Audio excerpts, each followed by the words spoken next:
انت تدري اخر الاخبار فينيسيوس قال البيريز انا ما راح اوقع، واذا ما وقع يعني الصحافه ما عاد شغل عمل، يا وقع فيني يا ما وقع فيني، يا جدد فيني يا ريد يطلع فيني، يا اجا عرض يا ما اجا عرض. يابا خليه يطلع.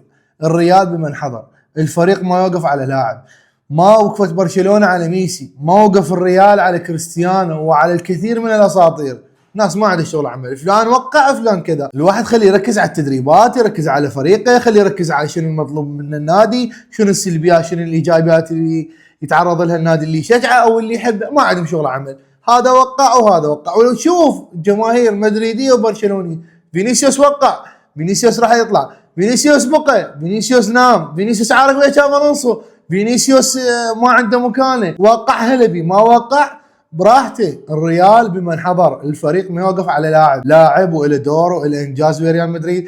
7 و8 سنوات قضاها بالنادي، ولكن حاليا الاعلام لازم ما يتوجه على هاي الامور، يتوجه على المستوى المطلوب من النادي والمباريات ودوري ابطال قادم والنقاط اللي جاي يهدرها. لازم يشوف الثغرات اللي جاي يتعرض لها الفريق.